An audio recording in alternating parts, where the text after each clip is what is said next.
Conversa Geek.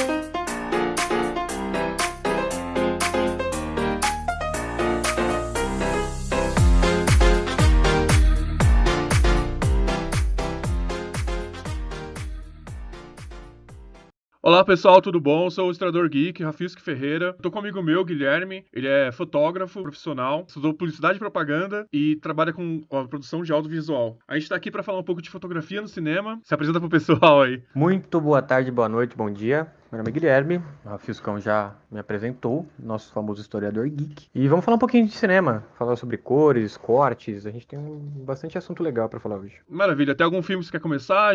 A ideia hoje do podcast é falar sobre fotografia no cinema. Vamos pegar alguns exemplos aqui de alguns movimentos artísticos, algumas coisas cinematográficas bem interessantes. Bom, começar, acho legal falar do último Oscar que teve pra fotografia, 1917. Fez o plano sequência, deu uma fama pro estilo de cinema. O que você acha, Guilherme? O 1917, eu particularmente acho ele uma obra de arte. Primeira vez que eu vi esse filme, eu fiquei em choque. Eu terminei de assistir o filme de madrugada, eu fiquei quase até de manhã sem dormir, porque eu tava pensando ainda no que tava acontecendo. Mas eu acho interessante porque eu gosto muito da ideia do plano sequência, mas ao mesmo tempo a gente teve vários filmes legais já na história, e o 1917 ele meio que juntou muitos aspectos desses outros filmes e conseguiu montar um projeto enorme e que ficou incrivelmente bem feito. Para mim, até hoje, o melhor plano sequência que eu já vi no cinema foi esse. Uhum.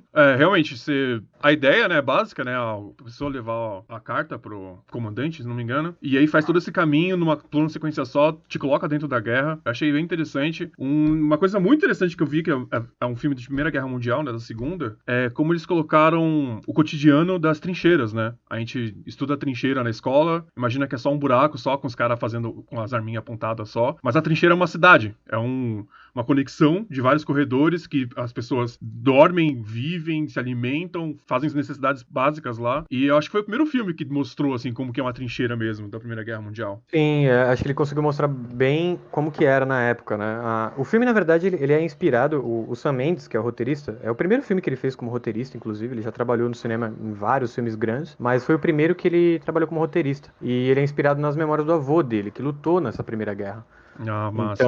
Então é bem legal porque você tem a parte da Primeira Guerra, que é a verdade, e tem essa coisa da memória do avô dele, essa história de que você ouve desde criança, dos seus avós, né? Então eu acho que ele conseguiu juntar muito bem tudo isso e montou um negócio incrível. A história das trincheiras, só a história das trincheiras já dá um podcast, na verdade, né? O que aconteceu ali? Quantidade de doenças, Sim, sim. como que era o dia a Isso, dia. contaminação, a teoria dos germes tinha décadas de existência, então as pessoas sabiam que algumas coisas faziam mal de contaminar, mas não tinha uma noção muito boa de sanitarismo e tal. O sanitarismo, na verdade, era a ciência dominante na época que estava eclodindo, né? Eu Sim. sou um dos poucos historiadores não, estudante de história, que não gosta de filme de guerra. A gente tem um grupo com 2 membros, eu e um fake, que não gostamos de Esse eu filmes de guerra. É raro, mas acontece. Pode falar. Eu nunca fui tão fã, assim, de filme de guerra, né? Eu também nunca fui tão ligado, assim. Uhum. Claro que o Resgate do Soldado Ryan e tudo mais. Nem esse eu Eu acho muito gostava. eu acho legal esses filmes, mas nunca me chamou tanta atenção. Eu acho que o 1917 ele me chamou a atenção pela forma que ele foi feito mesmo, não necessariamente por se tratar só da guerra, sabe? Uhum. Mas é legal quando tem um movimento recente de filmes de drama, filmes até de terror, que você coloca um período traumático da história e aí explora uma narrativa dentro desse período. Então você tem as duas narrativas colidindo, né? Uma coisa interessante de fazer. E no 17 soube Sim, é fazer bem muito isso daí. legal. A Primeira Guerra Mundial, tipo, a diferença dela, ela é considerada mais brutal do que a Segunda. A Segunda foi uma guerra mais rápida. O Blitzkrieg alemão, o bombardeio de avião. E a Primeira Guerra Mundial foi a primeira guerra imperialista, né, de grandes potências militares, desde do Congresso de Viena. Então foi um século, basicamente, com conflitos menores. Era os conflitos napoleônicos, né, de pessoa com farda colorida, com estratégia militar mais coordenada. E é legal ter essa diferença do Primeira Guerra Mundial, com todo mundo na trincheira, barro, cadáver, rato. Tem algumas cenas bem fortes ali, né? Logo no começo do filme, quando eles começam essa viagem pelas trincheiras pra cumprir a missão, eles Uhum. passam por uma parte das trincheiras que não era dos americanos, era do outro lado, né? Do alemão. Do Do americano, alemão. dos britânicos, pô. Dos britânicos, aliás. E a gente tá acostumado a falar sempre da Segunda Guerra. Aham. E é legal que nesse momento eles encontram um lugar subterrâneo lá e eles, na hora, eles acham que tá tudo bem e eles descobrem que tem um monte de bomba ali Uhum. dentro e que a qualquer momento aquilo ali pode explodir, eles podem morrer. E aí tem uma cena forte de vários ratos. Ratos Ah. que parecem uma capivara, na verdade. É os Naquela época. capiruzinhos que a gente tem aqui. É, Ah, até e o é bem diálogo do foda, assim. filme, que eu acho foda, aquele, pô, até os ratos alemães são melhores são maiores que os nossos. Exatamente, tá vendo? E no fim das contas, eu acho que a ideia de você mostrar as trincheiras foi muito bem feita, né? E mais do que isso, eu acho que a questão de como era o dia a dia dos combatentes, né? Não só como que foi a guerra, mas o dia a dia deles. Você vê várias situações onde o pessoal tá trocando tiro lá com o outro lado, Uhum. e do lado do cara tem um rapaz dormindo porque ele precisa descansar, sabe? Tipo, são coisas bobas, assim, que a gente não pensa quando a gente fala em guerra. Sim. E você A, vê a várias rotina que eles personalidades estão diferentes tendo. também, né? Você vê um cargo de confiança lá, acho que não lembro. Eu sou ruim com cargo de militar, né? Não sei. Só sei que tem um general e tem um soldado. No meio eu me perco um pouco. No meio tem mais alguns, né? É. Mas o cara tá chorando, assim, tá sem reação nenhuma. Era o que o pessoal chamava na época de shell shock. Hoje em dia a gente conhece como PTSD, estresse pós-traumático. Sim. E você tem que tomar uma decisão, você tem que dar uma informação pro soldado, e o cara tá simplesmente em choque, não consegue, travado, não consegue, tá chorando, não consegue fazer nada. E você tem que Então, arrumar um jeito de fazer ele cumprir a missão, né? Você tá, aham, afinal de contas, você tá no meio de uma guerra, e naquela época não tinha, né? Não rádio, tinha, né? não Você tinha vê um que é o. tratamento para um pós-traumático, não existia muito esse estudo, né? Então, acho que era bem complicado, né? Sim, não tinha nem a ideia que era uma doença, saca? Pra maioria das pessoas era, sei lá, frescura, saca? Sim. Como até hoje, na verdade, a gente ouve muito isso, né? Ah, Mas, hoje, dentro do militarismo, você ainda tem uma cadeia de psicólogos, assim, que trabalham melhor com o tema. Mas, sim, na época, nem nisso, nem lá dentro, saca? É, mano, não a pessoa existia. estragou a cabeça e acabou, velho. Eu acho legal Tipo, citar que o Sam Mendes ele já gravou vários filmes com o Benedict Cumberbatch, que é um europeu e muito famoso, um ator incrível que faz o Doutor Estranho nos aham. filmes da Marvel e tudo mais. E ele fez também o Imitation Game. O Sam Mendes estava na produção do Imitation Game. E é bem legal porque a gente gosta de falar de alguns diretores sempre, e esses diretores eles sempre têm alguns atores favoritos, né? E o Benedict, por mais que ele não seja o personagem principal nem nada, ele tem um papel importante porque, afinal de contas, ele é o objetivo. O MacGuffin, quase, do... Né? Ele é o objetivo do personagem principal e do amigo dele, né? Uhum. Eu quase não reconheci, cara. Eu olhei de longe, assim, e falei, nossa, familiar. Tava com a cicatriz, né? Com a maquiagem É cheio de pesada. cicatriz. Eu acho esse cara incrível, velho. Sim, Inclusive, sim. recomendo Sherlock, que é uma série. A gente tá aqui falando de filme, mas Sherlock é, pra mim, uma das melhores séries que eu já vi. Assim, muito bem feita. A fotografia também é incrível. Sim, Tudo sim. muito bem montadinho. Eu sou um pouco fresco com série e pior ainda quando quer de personagem antigo que os caras colocam pra época nova. Então, Sim. não encarei ainda o Sherlock, tá ligado? Mas eu tenho certeza que você vai gostar disso. Eu acho que, pra mim, é a melhor representação do Sherlock nos filmes. Bem, o 1917 ele fez essa fama com plano sequência recentemente, mas um pouco mais atrás, não faz muito tempo ainda, Birdman também fez bastante um burburinho. Muita gente achava que realmente a maioria das cenas não tinha corte, ou os cortes eram mais, não sei, não consigo explicar, um pouquinho. É muito menos perceptíveis, é verdade. Muito menos até do que talvez o próprio 1917, né? Sim, Eu acho que sim, os cortes feitos do Birdman, eles são muito mais imperceptíveis. sim. Mas o plano de sequência, ele tinha meio que dado uma morrida, né? Antes Tinha. do Birdman. Antes do Birdman, claro que alguns filmes foram lançados, mas que chamou atenção realmente antes dele, eu sinceramente nem lembro. Talvez o Hope. É, o último que eu lembro de ser um filme inteiro em plano sequência é o Hope, velho. Do Birdman, comparado com o 17 principalmente, acho interessante que no 1917 a ideia do plano sequência é o quê? É fazer uma narrativa realista. Mostrar mesmo Sim. a rotina da pessoa, o ponto A, ponto B, começo ao fim. Já no Birdman é ao contrário, é pra mostrar o onírico, né? Uma narrativa quase de sonho dentro do Uma narrativa personagem. de sonho e de caos também, né? Aham. É um caos enorme durante o filme. Acho legal o mesmo recurso usar pra duas narrativas bem diferentes. Sim, isso vai do diretor, né? O diretor normalmente é a cabeça que faz funcionar. Porque quando você vai escrever um filme, vai criar um roteiro para um filme plano sequência, na verdade você tem que escrever ele da mesma forma que você faz um filme com vários cortes. Com a diferença que na hora da câmera, o cara que vai estar na câmera que vai precisar entender como cenas diferentes e no final você junta tudo isso e aí forma uma história só.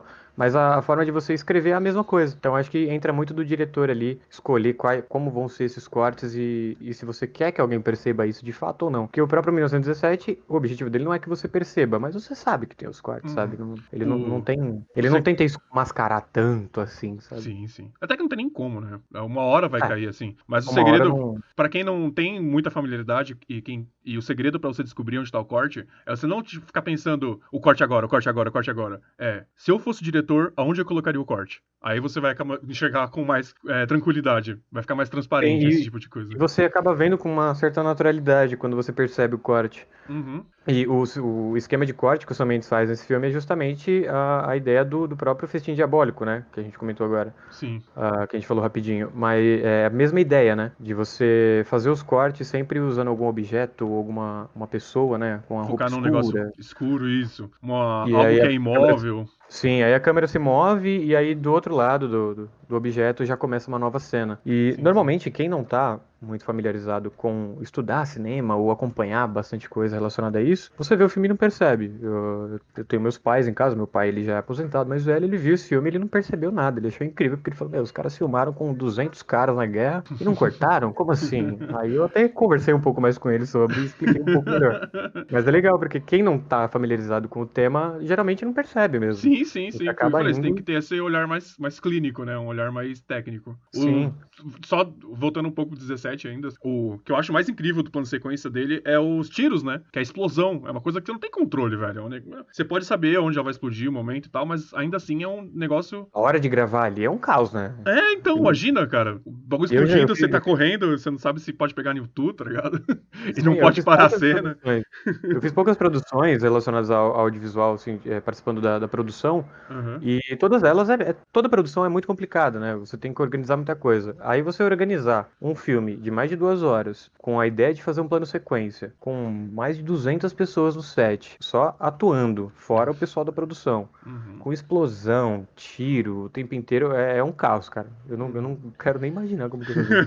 E figurante, né? Figurante, o cara tá lá pelo salário mínimo, tá ligado? Só pra mostrar pra mãe que apareceu no filme. O cara não tá tão comprometido com a arte, assim, né? É Com a difícil atuação. você organizar tanta gente assim Sim, pra montar a cena, cara. A quantidade de ensaio que você tem que fazer também é bizarro. eu É um também fico trabalho de imaginando, anos, cara. assim, pra criar. Uhum. Aí a pessoa olha e fala, não, faz de uma sequência só, é porque fez no mesmo dia, né? É, quem me dera fazer um mesmo dia.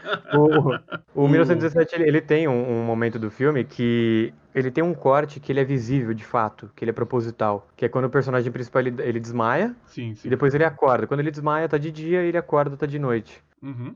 Então, remete a essa passagem de tempo. Então, esse único corte mostrado propositalmente é justamente para mostrar essa passagem de tempo. E é lá pro final do filme já, né? Já quando o filme tá acabando. Sim, sim. Acho que é E do antes, segundo pro terceiro e ato. antes disso é só aquele caos absurdo, correria, tudo explodindo. A cena do avião logo no Eu começo do achei filme, muito né? boa, que até agora eu não sei como é que fizeram, cara. Cara, incrível, né? Um avião Muito, caindo muito, num muito boa. celeiro. É Exatamente, muito velho. bom. Tipo, uma coisa que você faz errado do stunt ali, velho, você pode matar alguém, velho. É, além do risco de segurança, né? Uhum. Uma coisa errada ali, você tem que voltar Aham. muito tempo de filme pra voltar a gravar. Sim. Eu não me recordo agora, porque faz um tempo que eu vi o filme. Eu não tenho certeza se tem algum corte próximo a essa cena antes dela começar. Se Então, se você não tem tiver. um corte perto dessa cena, você tem que voltar horas de gravação pra chegar de novo na hora do avião cair, sabe? Sim, sim. E pra coordenar esse tipo de coisa, você tá maluco, velho. E explodir outro avião, né? Sim. Isso aí, fora que você tem que explodir algumas outras coisas, né? Tudo bem que hoje a gente tem tecnologia e efeitos especiais resolvem boa parte desses É problemas, verdade, mas né? Às vezes mesmo assim. eu penso ainda em efeito prático e me perco esses negócios ainda. Não, na prática é sempre muito mais complicado. Aham. Porque na hora você vai encontrar 1 milhão de problemas para resolver durante a gravação e você tem hora para terminar, né? Então, Uma ponte interessante de fazer com o Birdman e com o Hope, né, com o Festim Diabólico, o filme do Hitchcock, ambos eles estão homenageando o teatro, né? Essa que é a ideia dos dois. O Hope é basicamente uma peça de teatro gravada em filme, tá ligado? sim. E o E Birdman, é uma história de caso real, né? É o... uma história real. Os dois jovens homossexuais que assassinam um rapaz lá. É uma É história mesmo? real Eu não sabia nos não, Estados velho. Unidos. É uma história real. Então, o próprio Hitchcock, ele deu uma entrevista falando sobre o Festim Diabólico pro Truffaut. Uhum. E essa entrevista virou um livro, que é muito legal. Inclusive, vale a pena ver, porque primeiro que os dois são bem malucos. E segundo que é bem interessante você ver a visão dele falando sobre a produção de um filme, né? Quando ele resolveu gravar, quando ele teve a ideia, na verdade, de criar o filme, a ideia era justamente ele fazer parecido com a peça que ele tinha visto, o Hope's End, do Patrick Hamilton. Uhum. Né? E aí, quando ele fez quando ele teve a ideia e começou a montar, ele percebeu que ele não ia conseguir fazer igualzinho o teatro, né? Sem corte nenhum, porque a peça no teatro, ela simplesmente não tinha corte. A cortina descia no final e é isso, sabe? E aí, durante a entrevista, ele fala que ele se arrependeu de como o filme foi montado, justamente porque ele não gostaria de ter feito alguns cortes que ele precisou fazer. E aí ele chamou até de cilada a ideia de fazer o filme. Uhum. Então, eu ouvi falar na época, ainda não chequei essa informação, mas os rolos de filmes da época não aguentavam muito tempo. Acho que o limite era de 20 minutos, 20 e poucos minutos. Então tinha que fazer o corte de qualquer jeito também por causa do próprio limite técnico, né? Sim. Na verdade, existem algumas técnicas de cinema que você consegue usar, né? Você pode só pausar uma cena ali, manter todo mundo paradinho, troca o filme rapidinho, a câmera no mesmo lugar e continua dali. Tipo, É, que então é você certeza faria que um corte, mas que funcionaria, sabe? Aham. Principalmente porque na época a gente não tinha qualidade de vídeo tão boa, então tinha coisa ali que você não. Era impossível, inclusive, de perceber, né? Uhum. Mudando um pouco de assunto, de plano de sequência, falar um pouco sobre fotografia, como posso dizer, velho, que ela é icônica pro estilo. Você faz um filme com uma fotografia específica e ela se torna icônica. Primeiro tô pensando aqui na cabeça, Blade Runner. Feito em 82, né? Ele basicamente definiu o que era o visual do Cyberpunk. Basicamente até hoje a gente copia o que é esse visual. Você chegou a assistir? Você gosta do Cyberpunk? Eu gosto do Blade Runner, o antigo, né? Uhum. E eu assisti esse novo há um tempo atrás. Eu particularmente não gostei do filme, mas a ideia do Cyberpunk está presente nele da mesma forma que no primeiro. E com a tecnologia ficou até melhor, né? A fotografia. Mas em questão de roteiro e tudo mais, eu particularmente não curti muito. Mas a ideia do Cyberpunk, né? É legal porque já existia muita coisa escrita sobre Cyberpunk. Sim, né? sim, é um gênero literário da ficção científica. Ele é basicamente da E, nova era, se não me engano, New Age. e foi muito legal o primeiro Blade Runner, porque foi a primeira vez que a gente conseguiu ver, de fato, como que seria a ideia de um Uhum. cyberpunk, né? E aí acabou criando realmente a linha que todo mundo segue até hoje. Sim, Inclusive sim. pro jogo que vai lançar agora, né? O Cyberpunk 2077. Tá É, todo é, mundo esperando. uhum. É bizarro imaginar que antes do Blade Runner não tinha essa ideia do futuro com neon, futuro com os prédios gigantes, como é que chama? Os negócios de LED. O diretor, o Ridley Scott, ele pegou muita influência do que estava acontecendo no Japão, que nos anos 80, 90 era considerado o país que ia ser do futuro, né? E aí ele montou essa imagem e a gente usa ela até hoje, basicamente. Foi o começo da ideia do RGB, né? Que os jovens gostam hoje de colocar em É, tudo que eles compram. e eu odeio comprar coisa boa de computador e ficar piscando no meu quarto, velho. Cara, eu uso um fone de ouvido. Primeiro que eu comprei ele, porque na época eu tava trabalhando um pouco mais com edição e tudo mais, então eu queria um fone que fosse bom. Eu Aham, comprei um fone, primeiro que ele é enorme, certo. parece que eu tô usando um capacete, e segundo que ele tem um LED azul do lado dele que até hoje eu não me conformo que ele existe, sabe? Eu não sei como que isso virou uma moda tão grande. Podia só ficar no cinema, pra mim que tava bom. Aham. Você vai dormir de Não, noite, você apaga tudo e fica um monte de luz no quarto. Você fala, fica meu, parecendo o que uma tá balada, acontecendo? né, cara? Fica parecendo um É, distrito da luz vermelha. distrito. Agora você. Eu não posso pegar pesada na linguajar aqui no podcast, né? Falando um pouco mais sobre essa parada das cores, que remete também ao Cyberpunk, que rolou no Blade Runner, eu queria citar uma coisa rápida que tem a ver com as cores que o próprio Blade Runner usa, mas foi usado de uma forma completamente diferente, que é um filme romântico que chama Comet. Uhum. Você tinha me Não, comentado, mas eu não cheguei a assistir ainda. o nome do filme, em português, se eu não me engano, O Comet, na verdade, o nome dele em português é Eu Estava Justamente Pensando em Você. Parece um nome completamente clichê de filme romântico. Tradução de nome para português é sempre uma desgraça, velho. Não, ele é dirigido e roteirizado pelo Sam Esmail, ou Esmail. Uhum. Não sei falar inglês, então me perdoa. E eu acho bem interessante porque ele tem muita coisa dessa cor um pouco mais voltada pro neon em vários momentos do filme. E é um filme romântico, é um casal que se conhece, aí fica junto, se separa e tudo mais. E é legal porque as cores usadas, que são parecidas com o Blade Runner, o azul, o neon rosa e tudo mais, Uhum. remetem sempre a cenas que que são sonhos dentro do filme, não são cenas reais. Além do que o próprio filme ele tem uma linha temporal completamente bagunçada, né? Não é bagunçada, na verdade, mas é bem confusa se Não é você não. linear, né? Ela não é nada linear. Uhum. A primeira cena do filme, ela tem, sei lá, 2 minutos, e aí os próximos 4 é uma cena que você tá em outro ano, em outra época, e depois, de repente, você vai pra uma cena que tá tudo azul, tudo meio rosa, o céu tá um pouco rosa, aquele fim de tarde, mas é tudo meio editado, na verdade, que dá pra Uhum. perceber que não é natural. Uhum. E aí você vê que é um fio, é um sonho no final das contas. Então o próprio Blade Runner, nessa linha de fotografia de cores, acabou criando um certo padrão para você falar sobre outros assuntos, não só sobre o cyberpunk. E o próprio filme, que ele é um filme romântico, eu particularmente não gosto de filmes românticos, não tenho muito costume, e é o primeiro filme que eu realmente gostei demais. Uhum. O roteiro é incrível, a história não é aquele clichê de casais que se separam porque um fez cagada e aí o outro tem que reconquistar. Ele fala muito sobre separação, ele fala sobre lidar com isso, amar ou deixar de amar. É muito interessante, eu acho que vale a pena, inclusive, o pessoal que tá ouvindo aí, quem que se interessa, vale muito a pena assistir. Dá uma checada depois. Sobre o Blade Runner novo, que eu não cheguei a comentar, eu também não gostei muito dele. Na verdade, eu não achei ele bem chato, pra ser sincero. Que o. Cara, eu não queria falar essa palavra, mas é exatamente isso que eu Não, tive aqui quando é, eu aqui terminei o é filme. sem freio que o negócio.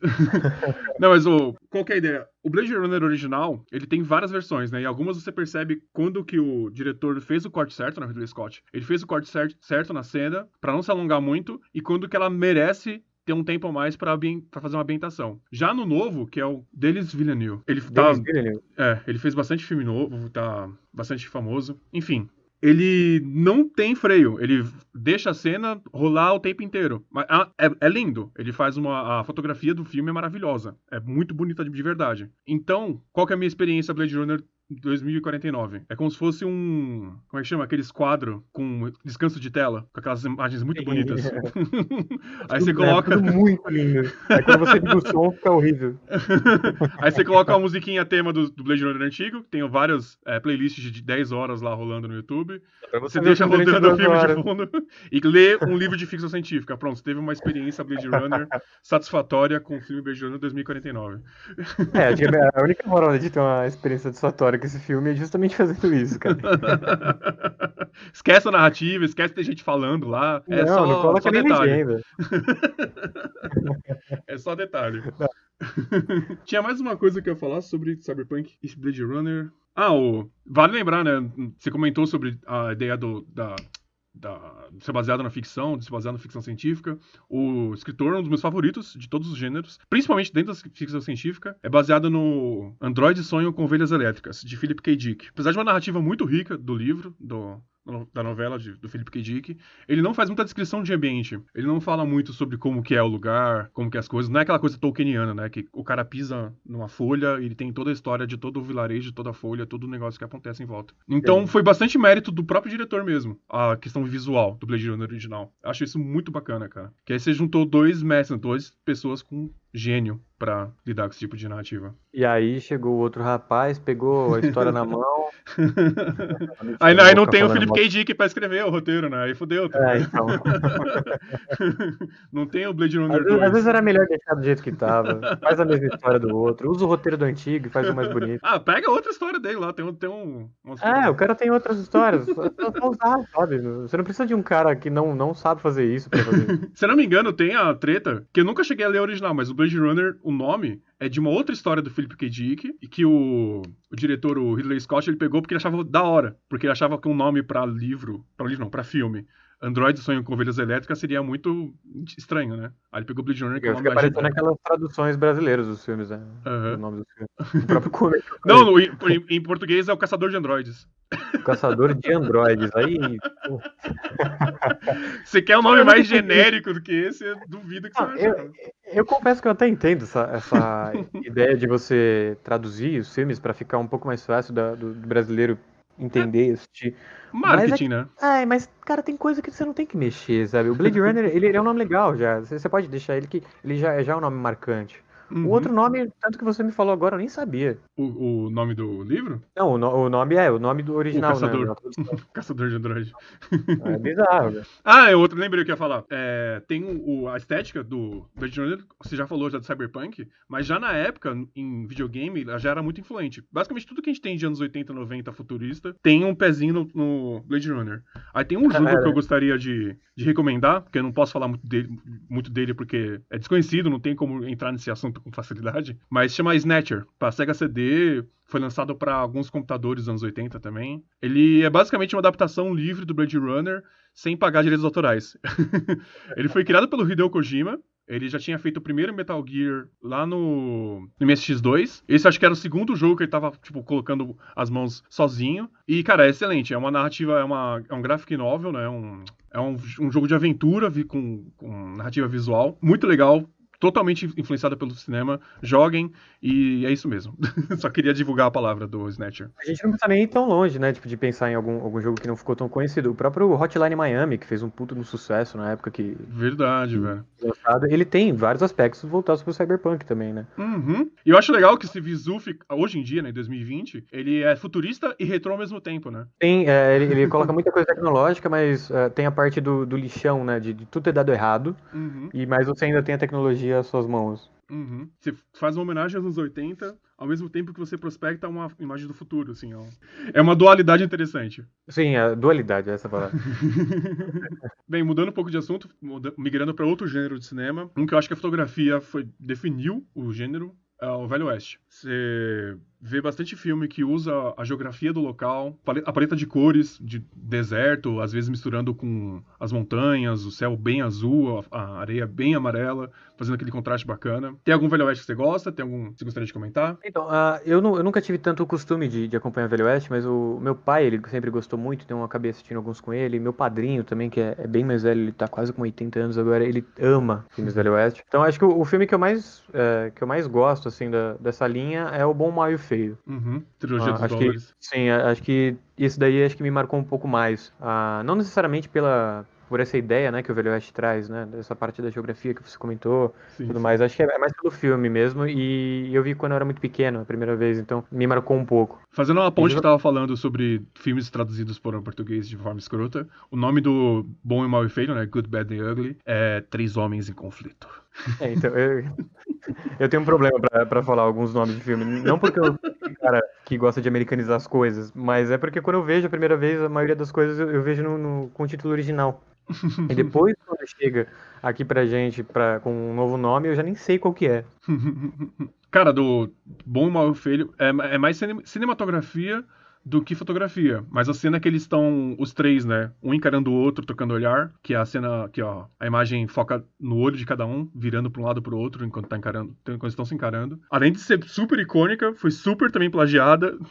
Foi até, como é que chama? Satirizada por vários filmes. E eu acho ela sensacional, cara. Ela ficou tão grande que ela ultrapassou a barreira, né? Ela começou Aham. a ir para outros lugares. Sim, quando você fala em Velho Oeste, quer fazer uma sátira do Velho Oeste, você vai colocar essa cena em algum lugar da sua história, saca? Em algum momento você vai fazer uma referência a isso, né? Isso. E falando nesse estilo do Velho Oeste, outros filmes, como a gente estava falando, por exemplo, do Blade Runner e do Comet que eu comentei, o próprio estilo do Velho Oeste, ele acabou também ultrapassando as barreiras e indo para outros estilos de filme. E o pessoal usando a mesma linha, né, de filmagem.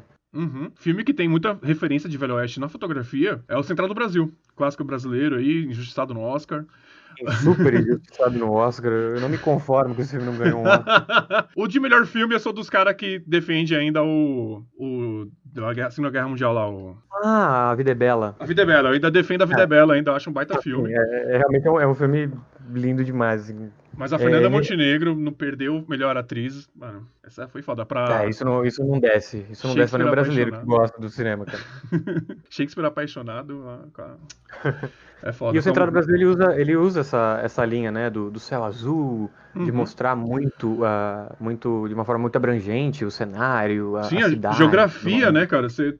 A gente é brasileiro e não conhece essas paisagens, tá ligado? Sim, cara.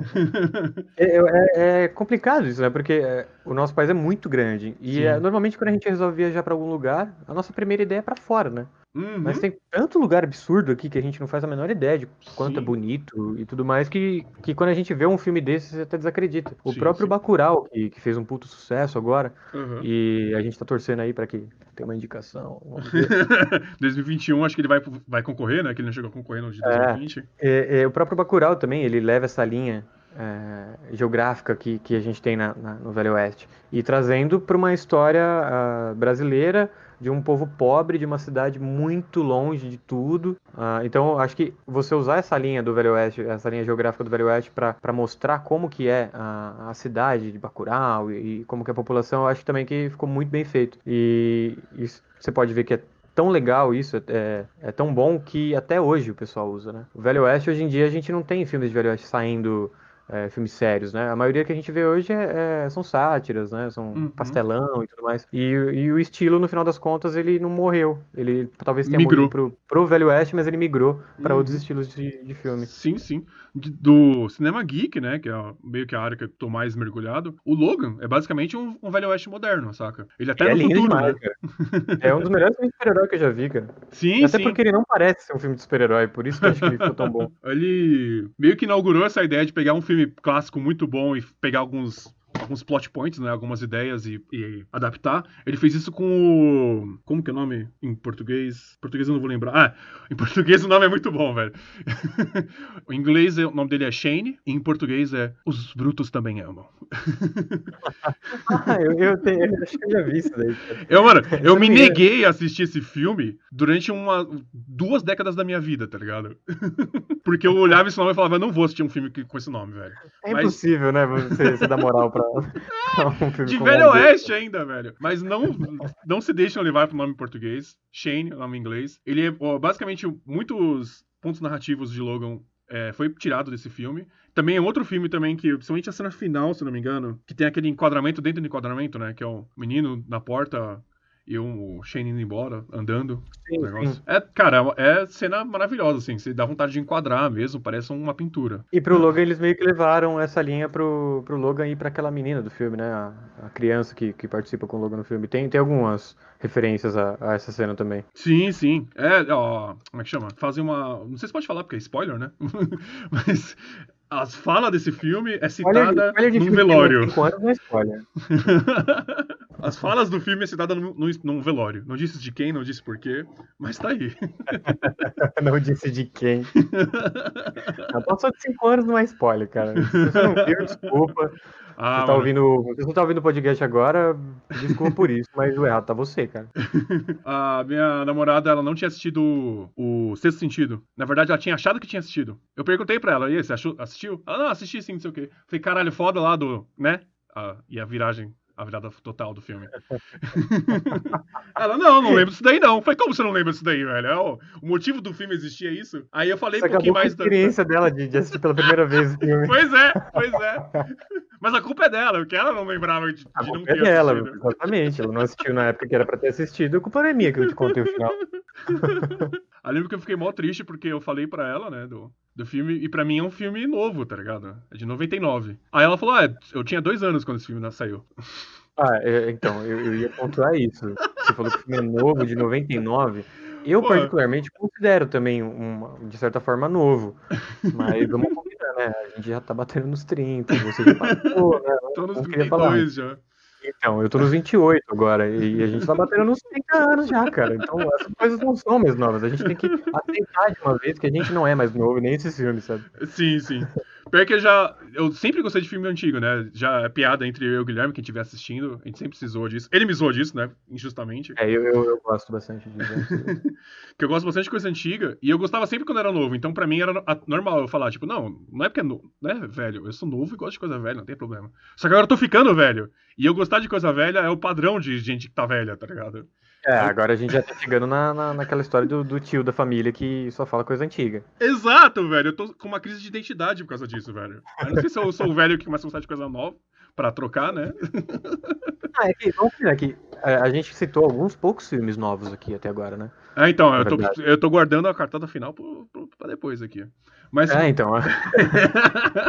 mas o Central do Brasil, dos anos 90, Trilogia dos Dólares. Eu queria falar também do Velho Oeste. Era uma vez no Velho Oeste. É um filme com o Sérgio Leone, diretor. Excelente também. Também tem a mesma pegada de cenas com horizonte expandido, né? Ser uma visão perfeita de como que é o deserto lá, a área mais árida do centro-oeste americano. E, bem, maravilhoso. Esses dois filmes são dos Tem anos a. 60. Espera que eu acho que eu não assisti esse filme, não tenho certeza. Eu acho que eu não assisti esse filme. É um filme que o cara tem uma gaitinha, o protagonista. Sim, sim. Que é Eu, o. falando nisso, eu engaito, instrumento, tem um filme também que ele leva essa linha do Velho Oeste, que é o Duelo de Banjos. Putz, isso eu Você não já assistiu assisti. esse filme? Nunca nem ouvi falar, velho. Duelo de Banjos é um filme, tipo, é incrível, é muito legal. Aham. Ele é bonito demais, a história dele é muito bonita, mas ele leva essa linha de Velho Oeste, mesmo ele não. Ele tem uma pegada Velho Oeste, mas ele não é, sabe? Sim, sim. Ele é muito mais parecido com o interior dos Estados Unidos, mas não necessariamente naquela época, sabe?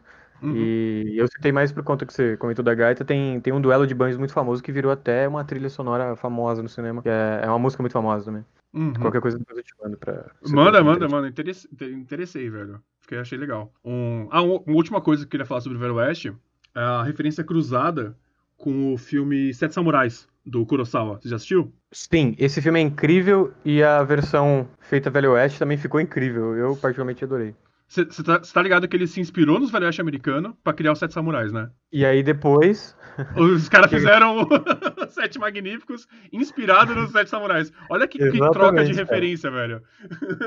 Saiu do Velho Oeste e voltou no final das contas e Aham. funcionou perfeitamente bem pros dois, né? Sim, sim. Porque, o Kurosawa, ele, né, cresceu na cultura dele japonesa, ele sabe do que tá falando, tá ligado? Então ele consegue adaptar bastante a ideia do cowboy, do justiceiro solitário, e com coisa de honra, com senso de comunidade, de defender lá a pequena vilazinha deles. E a tradução pro americano ficou bem legal. E ainda fizeram um remake ainda, então você tem a ideia Tem original, três versões pra assistir, né? você tem a ideia original, você tem a versão japonesa, você tem a adaptação da ideia original pelos japoneses com a adaptação americana e o remake de tudo. Perfeito, E velho. e todas elas valem a pena assistir. Aham. Isso é o mais incrível. Sim, Você vê sim. praticamente a mesma história ali, mas de uma forma diferente todas as vezes. Sim, é legal, é interessante. Cada um teve seu toque, cada um teve suas peculiaridades. E é Agora, legal também você ver a diferença de diretores, né? Como que cada um lidou com a exato. mesma, praticamente a mesma história ali. Exato, exato. Isso pra mim é fundamental, cara. O outro pessoa que também mergulha muito na cinematografia do Velho Oeste é o Tarantino, né? Tarantino, ele é Tem, bem influenciado por esse tipo de cinema. é justamente por causa justamente os Sete Magníficos, né? Uhum.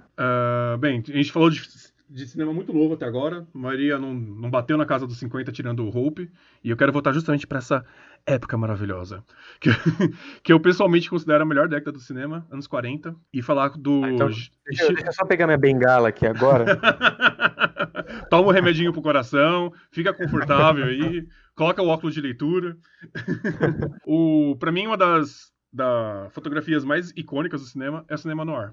É um gênero que não tem tanto uma narrativa exatamente fixa, mas ele é mais um sentimento. E boa parte desse sentimento é a fotografia e a trilha sonora, cara. Tem algum que você gosta de cinema noir que você gosta Eu de curto falar? bastante eu curto bastante o Casablanca. Ai, amo. É um filme bem legal, tipo. E Melhor filme de toda a história do cinema. Casablanca ele é bem legal, mas essa parada do cinema noir é interessante porque quando começou, né, a se movimentar um pouco mais o cinema noir, não existia nada parecido com aquilo, né? Uhum, A ideia do preto e branco, um contraste forte, isso é uma coisa que acabou se criando dentro do cinema noir uhum. e que hoje a gente vê em outras coisas. Por exemplo, você vai assistir Watchmen hoje em dia. Sim, Ele tem sim. inúmeros aspectos do cinema noir dentro dele, né? Basicamente tudo que quer se passar uma imagem de tragicidade, de algo Uma mais. coisa mais densa, né? É isso. Aí você já coloca já essa estética de noir que a pessoa cai na hora. Inclusive, a gente tá falando do Blade Runner. Blade Runner é uma reinvenção do noir. Pra muito futurista. É uma reinvenção, só que também já viajada, né?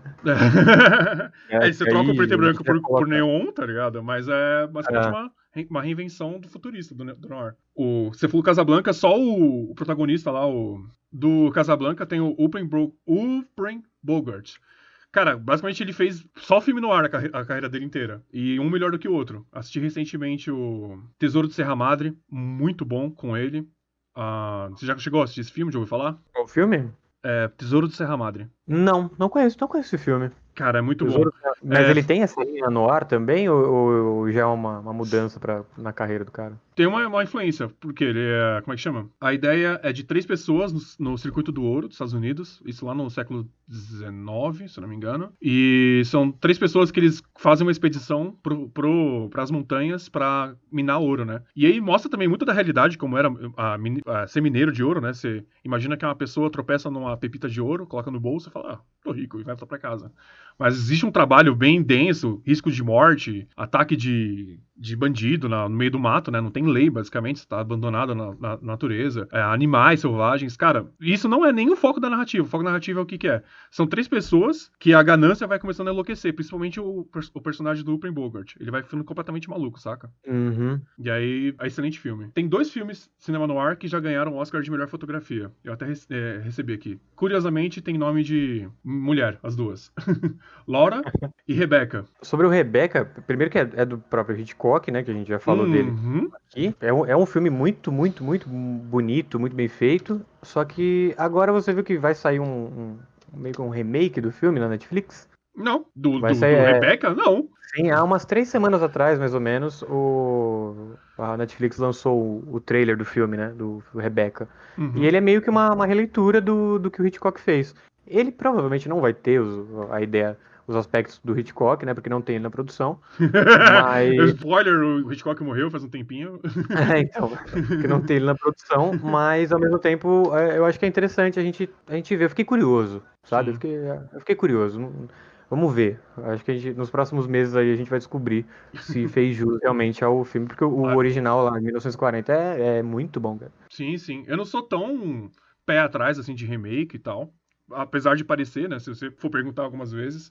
Mas com esses filmes, principalmente do Hitchcock, cara, ele tinha uma visão muito única. E eu não sei se as pessoas de hoje em dia, ou quem tá fazendo filme hoje em dia, consegue captar, saca? As pessoas vê só o suspense e tá bom, saca? Ele tem uma visão mais tensa, assim, das situações. E ao mesmo tempo que você pode não captar isso, ou captar, no fim das contas, você não é o Hitchcock, né? Então. É o cara que nasce uma vez por século, né? A gente fica aqui babando o ovo do cara, mas é porque realmente tipo, o que ele produziu durante a vida tipo, mudou a forma que a gente vê o cinema também. Né? A forma que a gente vê filme de terror, a forma que a gente vê qualquer coisa de suspense, qualquer drama que seja um pouco mais denso, que não envolva só aquela parte sentimental e tudo mais. Qualquer coisa relacionada a isso tem o dedo do Hitchcock no meio, sabe? Sim, sim. Dos filmes que eu recomendo, que eu falei também, além da Rebecca, Laura. E vou falar também de Gaslight, aproveitar o mesmo. Como é que chama? Mesmo punch aqui. Os 2 filmes são noir, mas não são o tipo de noir que você imagina de detetive, de bandido, de gente tirando. O Laura ainda tem um pouco mais investigativo, mas o principal foco do filme, dos 2, é a narrativa psicológica. Você acompanha. Psicológico, né? Isso, você acompanha o protagonista enlouquecendo, saca? Tudo que tá ao redor dele tá manipulando psicologicamente ele, e você tá sempre nos pés dele, você nunca vê isso do lado de fora. O e aí, Gaslight, o nome dele em português é A Meia Luz, é isso? É esse mesmo, esse mesmo. A Meia Luz, filme. tá. Eu fiz até um texto. Eu não lembrava muito bem pelo nome original desse. Sim, sim. Eu fiz um texto recentemente que foi daí que nasceu o termo gaslighting, de hoje em dia. Quando que tá numa relação abusiva e a pessoa come Onde sua você mente. fez esse texto? No blog Historiador Geek? Lá mesmo.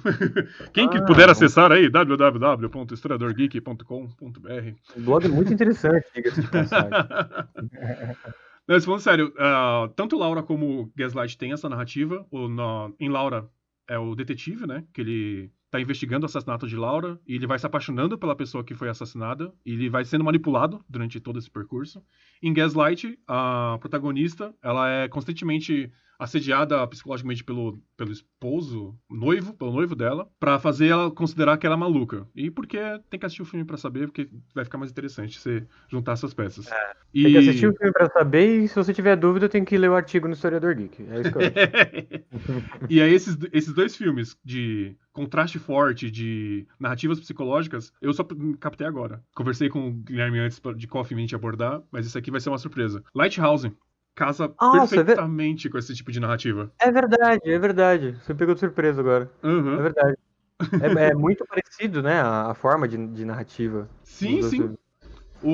A mesma ideia de o protagonista enlouquecendo, você tá num ambiente claustrofóbico até. No caso do Lighthouse é só uma pessoa, né? Só o velhão lá, o chefe dele. Sim. Mas você tá lá sentindo na pele a pessoa enlouquecendo lentamente. E também, como é que chama? Sobre fotografia também, né? A perspectiva do filme, além de tentar ser mais historicamente acurada, né? De ser aquela quadradinha antiga, de rolo de filme antigo, Aham. ela também É empurra. 4x3, né? Isso, né? Isso. Ela empurra as pessoas, os protagonistas, pra mais perto, tá ligado? Então tudo fica mais claustrofóbico, tudo fica mais apertado, tudo fica mais tenso. Você se sente sufocado assistindo também, né? Exatamente, E velho. funciona muito bem, a ideia do filme funciona muito bem quando você assiste. Uhum. Eu fiz o texto também essa semana sobre o Gaslight. O Gaslight não, sobre o Lighthouse. E foi um filme que quando eu assisti pela primeira vez eu não gostei. Você não curtiu? Pela primeira Eu, vez, eu, não. particular- eu particularmente não foi um filme que me chamou tanta atenção, mas agora a gente conversando sobre isso me deixa um pouco mais curioso pra eu rever o filme e só que com esse olhar, entendeu? Sim. Mais Cara, voltado pra entender a narrativa que é parecida com esses outros filmes de 1940 que a gente tá falando, né? Falar a real que eu fui baitado no Lighthouse. A galera noticiou o filme como se fosse uma coisa mais Lovecraftiana, saca? Que tivesse, tipo, Aham. um negócio de Que você gosta culto. pouco também, né? Eu amo, adoro, tá ligado? Então por isso eu mordi a bait bonito, assim, eu mastiquei, não deixei fugir essa bait, velho. Aí eu fui esperando isso, né? Algum monstro, terror cósmico, esses bagulho. E não tem no filme. Aí eu fiquei um pouco, né, chateado. Talvez por isso que você não tenha Exato, gostado nossa, tanto assim na hora. sim, sim. Você tava com uma expectativa diferente pra assistir, Sim, né? não, estragou toda a experiência. Aí já na segunda vez que eu assisti, eu já sabia, né, que não era nada disso. Mas eu sabia o quê? Do diálogo, que os diálogos desse filme são maravilhosos. O jeito que o William Dafoe declama aquela maldição sobre o Winslow é Um ator maravilhosa. muito bom, inclusive. Eu acho ele muito bom. Sim, sim. E aí eu tive uma experiência mais satisfatória. Hoje em dia eu tô viciado no filme. Eu quero assistir de novo já pela terceira, quarta vez já. Eu acho que você fez minha semana. Provavelmente eu vou assistir esse filme de novo essa semana. Já tem várias coisinhas. A pequena curiosidade aqui, quando eu tava pesquisando sobre Oscar de melhor fotografia, o primeiro Oscar de fotografia foi de 1929 e o George Barnes competiu com três filmes diferentes: Sad Thompson, The Magic Flame e Devil Dancer. E ele perdeu pra Sunrise, que era o único outro competidor, velho. Ele perdeu mesmo assim. Eu olhei, eu até dei uma gugada, falei, não é possível, velho. Mas o cara, o George Barnes, foi o azarado do rolê. Com três Depois disso filmes ele e parou. perdeu pro Depois disso único ele parou inimigo. de. Não, pior que ele ganhou depois o filme. Ele, inclusive, ele participou de filme bom, velho. George Barnes. Ele ganhou com Rebecca, tá vendo? Ele que foi o diretor de fotografia de Rebecca. O Rebecca, tem uma parada legal dos filmes do Hitchcock, tirando o Hope que a gente tava falando, né? Aham. A grande maioria das cenas do Rebecca é uma imagem parada, né? É uma cena parada. A câmera fica no mesmo lugar, ela dá pouquíssimos movimentos, Uhum. e aí você troca o tempo inteiro de cena, de tela, né? Uhum. E o tempo inteiro você tá vendo praticamente uma câmera parada. Pouquíssimas vezes do filme você vê uma câmera subindo ou indo pro lado. A maior parte do tempo é uma câmera parada filmando o ator que tá falando lá na hora. E Uhum. é uma coisa que o Hitchcock tem em vários filmes dele também. O movimento de câmera dele não é tão expressivo quanto outros filmes que a gente costuma ver de outros diretores que tem uma movimentação mais rápida. Uhum. Deixa você falar que é real mesmo isso, só que tem um filme que é diferente dele, que ele faz exatamente o contrário, que é uma são os Vertigo.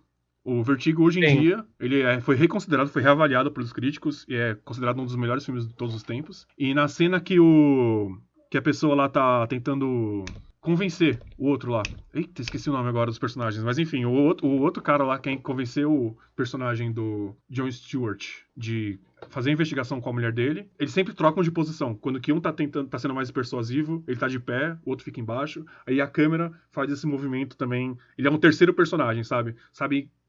Como se fosse uma pessoa assistindo aquilo ali, né? Exatamente. Como se fosse uma terceira Alguém pessoa dele. só entendendo como tá rolando essa discussão. E, cara, é maravilhoso. Também no outro filme, lá no Disque M para Matar, mesma situação também, duas pessoas, uma tentando manipular a outra, quando que... Como posso dizer, velho? É uma dança, cara. Não sou perfeito nesse tipo de coisa. É assistindo o filme pra saber. Mas o jeito que a câmera se posiciona e os dois protagonistas, né? O protagonista e o antagonista se posicionam na cena. Cara, é uma visão que só mesmo alguém que sabe o que tá fazendo poderia fazer, velho. Eu acho muito difícil. A gente costuma falar bastante sobre diretores, fotografia e tudo Uhum. mais, mas no final das contas é muito difícil você pegar uma narrativa que está escrita na tua mão, transformar isso num filme e fazer isso funcionar. Isso envolve também a decupagem, envolve a edição do filme e tudo mais. O próprio editor, hoje em dia, naquela época, talvez não chamasse tanta atenção quanto hoje, mas hoje em dia é muito importante você ter um editor que está entendendo perfeitamente qual é a ideia do que está acontecendo. Você tem que estar com o diretor do lado do editor, justamente para fazer todos os cortes que você precisa fazer durante o filme, para você dar um ritmo que funcione. Uhum. E isso é uma coisa legal que a gente fala tanto de Hitchcock e tudo mais, mas é porque realmente o cara, ele era especial fazendo isso. Sim, sim. É um dos meus diretores favoritos. Ele trabalhou com dois dos meus atores favoritos também, que é a Ingrid Bergman. Excelente, ela fez o Gaslight, se não me engano, e mais outros vários filmes do Hitchcock. E o James Stewart. Cara sensacional também, fez bastante Steve filmes nos anos Stewart 40. é Putz, é. sensacional mesmo. Você já participou de produção independente, ô, Guilherme? De alguma forma de Então, audiovisual? eu participei de algumas produções independentes durante a carreira. Eu tô com 28 anos agora, eu trabalho com fotografia desde os 18, mais ou menos. Mas naquela época eu era muito novo, eu ainda tava engatinhando nisso. Hoje em dia Aham. eu acho que eu entendo um pouco melhor. Ainda tá bem longe, mas a gente vai aprendendo mais. E durante as produções que eu fiz nos últimos 10 anos, eu fiz produções de terror, Gosto, produção mais gosto bastante. produção de terror, fiz produção de clipe também, é uma coisa que eu tenho trabalhado um pouco mais nos últimos anos. Produzir Uhum, clipes e tal, eu sempre fui muito ligado à música e tudo mais, uhum. então me apetece bastante. Mas, no geral, as produções audiovisuais que eu participei são todas voltadas mais para a parte didática, né? A parte de estudo de Hum. produção, não necessariamente um lançamento independente que a gente tenta angariar fundo para produzir. É um projeto que vai chegar, mas não posso dar spoilers. Mas a gente está conversando, estou conversando com uma galera, a gente está começando a montar um projeto novo para um curta-metragem para o ano que vem, né? Agora 2020, era para ser esse ano, mas 2020 já sabe, né? Maravilha, legal. Pode falar qual que é o estilo, pelo menos? Qual que é o gênero? Então, a ideia do projeto, a gente ainda tá embrionário, na verdade. A gente ainda está começando a escrever, separar as ideias, mas é uma ideia um pouco mais investigativa. Legal. É um curta, a ideia é ter uns 12, 15 minutos só para ilustrar um pouco melhor, né? Uhum. É uma parada investigativa. A ideia base é essa. O Mas cinema brasileiro. vai sair, aí a gente volta e aí a gente fala sobre. Maravilha, tô seguindo o podcast sobre o lançamento aqui da obra e tá super convidado já. O cinema nacional de curta tá bem legal, tem bastante coisa nova saindo, parece que tá rolando bastante investimento na área também. O cinema nacional, a gente sempre teve um problema grande de captação de recurso, né? Sim, sim. Em geral. Normalmente os filmes que a gente conhece aqui no cinema brasileiro são filmes que tem produção da Globo, que aí entra muita grana, tudo mais, mas Filme de hoje em youtuber. dia a gente tem muita gente boa fazendo produções independentes. Acho que aos poucos a gente está encontrando os meios de gerenciar tudo isso, sabe? As produções independentes hoje, elas acabam chegando a muito mais gente do que chegava antes, né? A internet acabou mudando tudo para tudo, né? Não só para o cinema, mas... E aí hoje em dia a gente consegue encontrar várias produções muito boas, mas tem produções que já tem mais de 10 anos. Por exemplo, tem um curta que chama Vinil Verde. Se eu não me engano, é do mesmo diretor do Bacurau, não tenho certeza, posso estar falando besteira agora. Mas Vinil Verde é um curta que ele passa basicamente dentro de uma casa, num apartamento, e ele é incrível, é muito bem feito, ele é muito bem escrito, muito bem montado. E na época que ele foi lançado, ele não teve tanta, ele não ficou famoso, não estourou em nenhum lugar. Só que Uhum. hoje em dia, se você vai fazer um curso de cinema numa faculdade, uma das primeiras coisas que é citada é justamente esse curta, sabe? Então, acho que por isso o pessoal que produz hoje em dia tá entendendo melhor como fazer curtas e como veicular tudo isso, sabe? Entendi, entendi. Como que é o trabalho de um diretor de fotografia num cinema, assim? Você consegue dar uma descrição básica? Porque eu realmente me perco um pouco. O que que é o trampo da cinematografia, o que que é da fotografia, o que que é o diretor mesmo que tem que fazer. O diretor, ele basicamente vai trabalhar lado a lado com o cara da fotografia, né? O tempo inteiro eles estão ali juntos conversando pra decidir as coisas. E em Certo. muitos filmes que a gente conhece, o próprio diretor já deu muito mais pitaco do que o próprio diretor de fotografia. Mas o próprio Hitchcock, inclusive, acho que ele tinha uma mão muito firme no que ele queria Uhum. no final do projeto. Mas a fotografia no cinema, ela é engraçada porque basicamente, eu sou formado em fotografia mesmo, né? Não voltada para audiovisual. Ao longo do tempo que eu fui me especializando um pouco mais, e aí hoje eu trabalho mais com isso. Quando você vai fazer uma produção fotográfica para um filme, ou um curto, ou alguma coisa assim, a ideia é você imaginar da mesma forma que você fez o storyboard. E a partir dali você pensar em cores, o enquadramento, normalmente o diretor está sempre te falando mais ou menos como que ele gostaria que fosse, mas o enquadramento ele funciona muito pro fotógrafo do filme, as cores também passam pela mão dele o tempo inteiro. Esse tipo de decisão normalmente fica mais por conta do diretor de fotografia. O diretor do filme mesmo, ele só pontua coisas que ele quer e não quer, sabe? Então você vê um filme, se você for assistir qualquer filme, prestando atenção basicamente na fotografia dele, o tempo inteiro você está vendo foto, sabe? Uma foto estática. Como se fosse uma foto estática. E como se cada cena fosse uma foto estática, basicamente isso, sabe? Sim, Mesmo que sim. você tenha movimentos de câmera ali. Não Cara, sei se deu legal. pra me Não, deu sim, explicar deu, direito. tá bem claro, cara. A paleta de cores, então, é mais a fotografia do que cinematografia. E o que que é o cinematografia, então? O que que esse cabra faz? Então, a cinematografia ela é basicamente a fotografia. Entendeu? Ah! A gente chama fotografia no cinema e tudo mais porque é o mais comum, né? A gente tá mais acostumado, mas quando você vai falar de fotografia de cinema, você fala cinematografia. Basicamente Ah! isso. Achei que. Não tem Oscar diferente pras duas, não? A definição clara, assim, de Google, né? A cinematografia, ela é a arte ou ciência da imagem em movimento. Captar uma cena enquanto acontece. E é Hum, basicamente isso que uma fotografia estática faz, só que sem a parte da movimentação. Você mostra o movimento numa fotografia estática de outras formas, né? Isso já vai se você vai deixar um borrão de alguém andando, um pássaro e tudo mais, sabe? A movimentação dentro de uma foto estática é justamente a diferença é essa, né? A cinematografia, ela basicamente é a ideia da fotografia, só que colocando os movimentos. É só isso. A fotografia de filme chama cinematografia, né? Não tem uma diferença. entendi, entendi. Do trampo que você falou que você fez de terror, conta mais do trampo aí, pô. Eu gosto de terror, cara. Não, esse de terror foi bem interessante porque foi quando eu tava terminando a faculdade de produção audiovisual. E foi o nosso projeto quase de TCC. Devia ter sido, na verdade, porque ficou muito mais legal que o TCC. Mas, o nome do curta é O Jogo da Meia-Noite. Se não me engano, Uhum. já tem 4 anos que a gente fez. E basicamente é uma garota que ela resolve fazer um jogo porque ela quer entrar em contato com uma pessoa que morreu. Aqueles jogos de terror, sabe? Que, como se fosse aquele, o Ouija. Ah, sei, de Só que tabuleiro. basicamente ela faz um ritual. Ela faz tipo um Ah. ritual, e aí a partir daí algumas coisas começam a acontecer, que ela acaba invocando uma entidade e tal. E a gente gravou numa mansão lá no Morumbi, muito legal. E a gente precisou de 2 diárias e o curto ele tem mais ou menos 7 minutos. E ficou bem legal, eu até te mando ele, inclusive, depois que a Maravilha, gente manda que terminar eu, aqui. que eu publico depois no blog quando aqui sair o Ele podcast. tem alguns erros de formando de faculdade, né? Ah, não, não se preocupe, vou fazer uma análise Mas, bem, bem, bem crua, assim, bem cruel. Mas no fim das contas foi um projeto que eu gostei bastante de fazer. Eu acho que, por mais que o resultado final não tenha sido o que eu tinha imaginado na cabeça quando a gente está começando a produção, Uhum.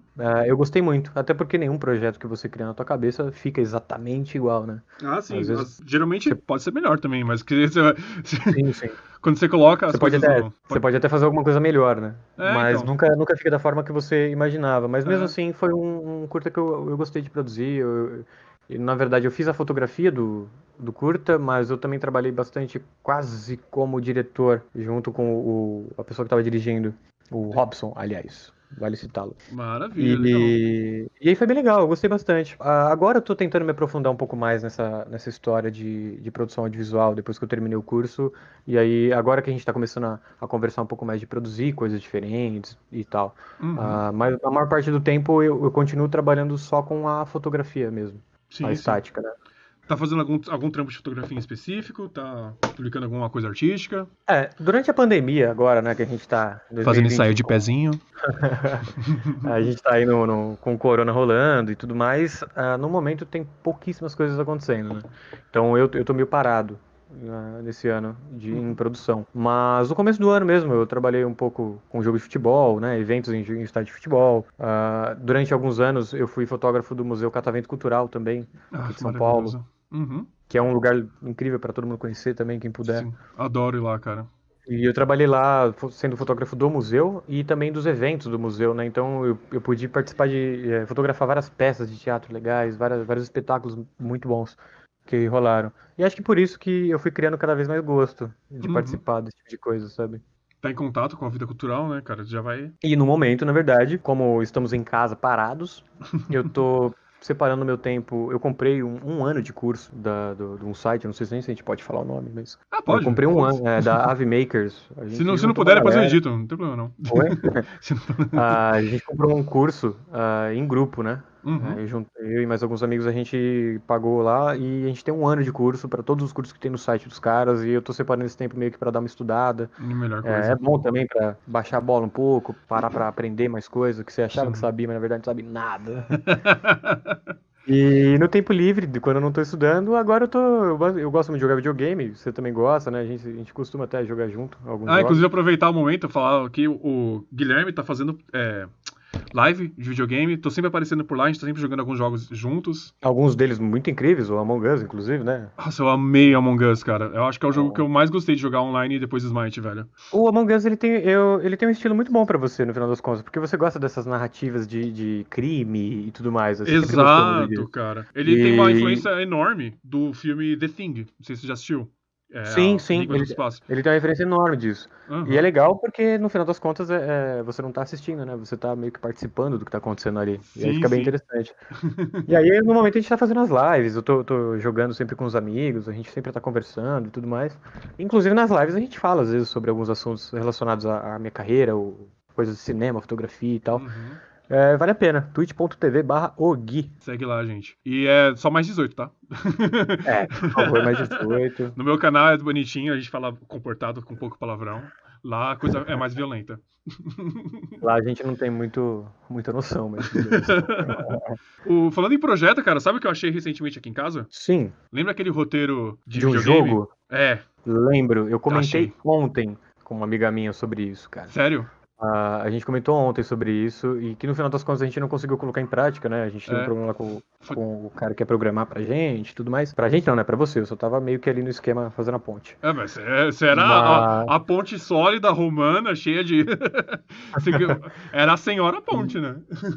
mas é um projeto que eu acho que ainda pode acontecer, cara. A gente tem que separar um tempo aí e começar a montar Então. ele, velho. A roteiro eu particularmente gostei bastante quando você me mandou e Sim, sim. eu acho que é algo, sabe? Sim, sim. Acho que Dá pra não produzir dá pra gente storyboard descartar só. aí e publicar. Pra quem tá pegando agora a conversa, eu e o Guilherme a gente tinha um projeto de um jogo de terror psicológico.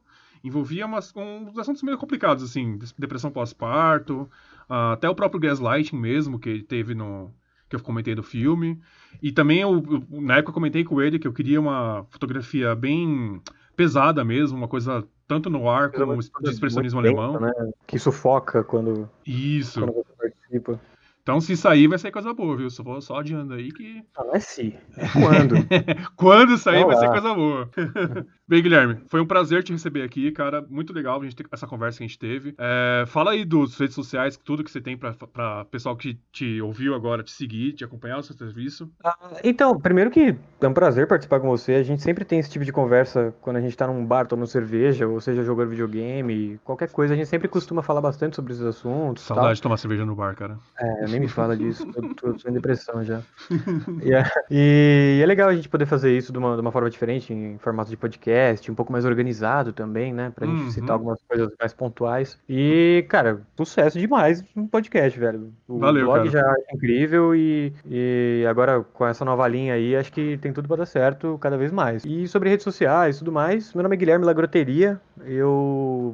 Quem quiser me seguir em alguma rede social pra saber um pouco mais do que eu faço, meu Instagram é @ogui, OOGUI. Dois O's e dois I's no começo e no fim.